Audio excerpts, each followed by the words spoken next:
The detention cell hummed with the low frequency of containment fields, casting blue-white shadows across Colin's scarred face. He'd been a prisoner of the Valorian Empire for 3 cycles, now 3 cycles of interrogations, threats, and the constant metallic taste of recycled air. His hands were bound with plasma cuffs that burned cold against his wrists, a reminder that humanity had lost this war before it truly began.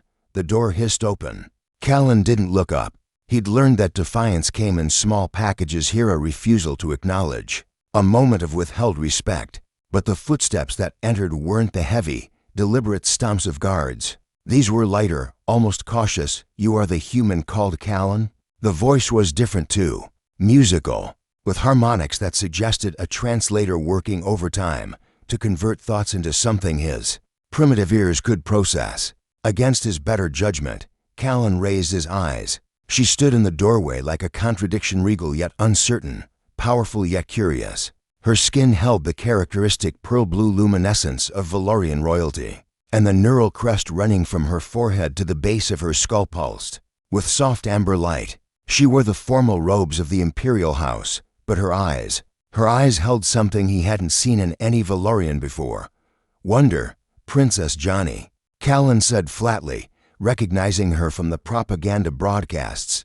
"Come to gloat?" "No." She stepped fully into the cell, and the door sealed behind her. The guards outside made no move to follow. "I came to understand." Callan laughed, a harsh, bitter sound. "Understand what?"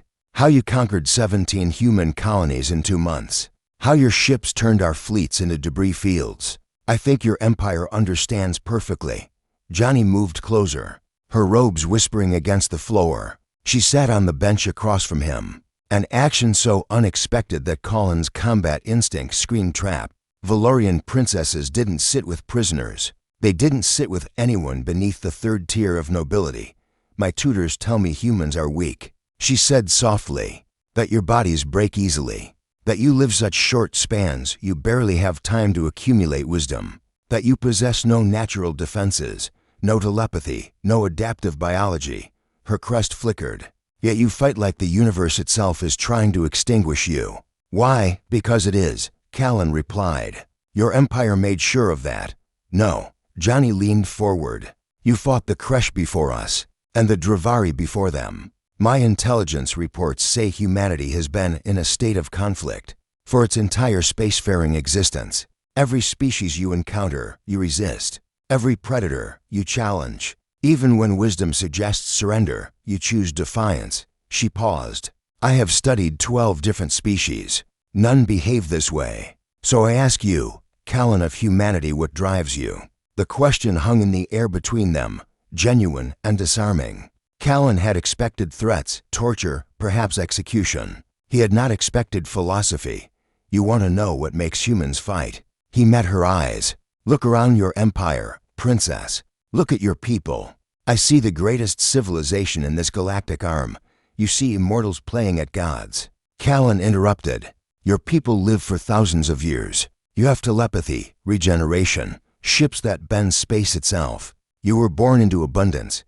He leaned forward as far as his restraints allowed. "Humans, we crawled out of caves on a death world. Everything on Earth evolved to kill us. We had no claws, no venom, no armor. We shouldn't have survived the first 1,000,000 years." Johnny's crest pulsed faster, a sign of concentration. "Then how?" "Stubbornness." Callan smiled, and it wasn't kind. "We learned that when the universe says no, we say watch me. When nature made us weak, we built tools. When predators hunted us, we hunted them back. When disease tried to eliminate us, we eliminated disease. Every single day of human existence has been a war against entropy itself. But surely we turned deserts into gardens, princess. We split the atom. We walked on our moon before we achieved global peace. Because the challenge called to something in us that your people, comfortable and eternal, will never understand." His voice dropped. "You ask why we fight? Because humans don't know how to do anything else. Surrender isn't in our genetic code. It was selected out millions of years ago, along with every other trait that didn't contribute to survival." Johnny stood, pacing the small cell. Her guards would be wondering what took so long. Protocol said royal audiences with prisoners lasted minutes. not this extended conversation. My father wants to exterminate your species, she said quietly. He says humanity is too dangerous to exist alongside civilized races, that your aggression will eventually threaten the entire galactic order. He's probably right. Callan admitted, we are dangerous, but not because we're violent, because we refuse to accept limits. Your empire has rules about what's possible, what's proper, what's allowed. Humans see those rules as suggestions.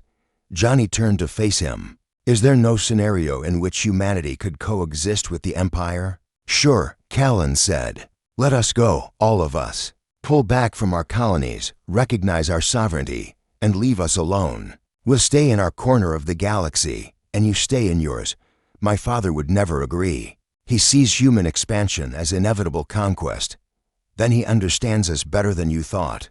Callan replied, we will expand. We will grow. We will challenge every barrier the universe puts in front of us, including your empire. Not because we want war, but because stagnation is death to us. We're a species of explorers, princess.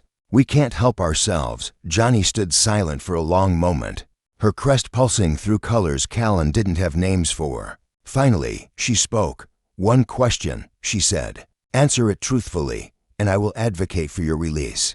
Lie, and I will know. Callan tensed. Valorian telepathy was limited but real. Ask, if I released you now, gave you a ship, let you return to human space. She stepped closer. Would you come back? Would you attack us again? The honest answer would damn him. The lie would be transparent. Callan stared at the princess of the Valorian Empire and made his choice. He spoke a single word. Yes. Johnny's eyes widened. Even knowing you would likely die. Even knowing humanity might lose? Especially then, Callan said quietly.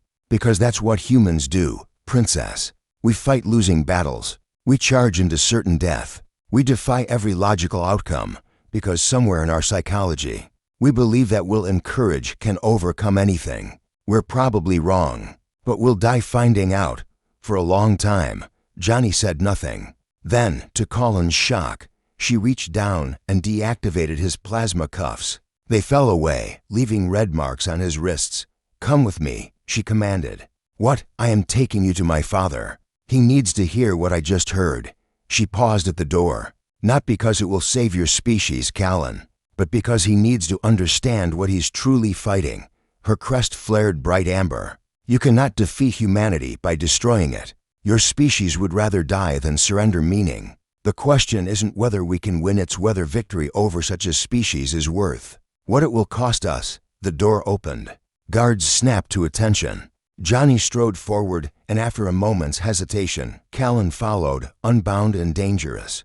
He had dropped no weapon, he'd never held one in that cell. But in that moment, honesty had been more powerful than any armament humanity had ever devised. One question, one answer, and the foundation of an empire began to crack. Because humans, Callan knew, were experts at finding the weakness in any system, even if that system was themselves.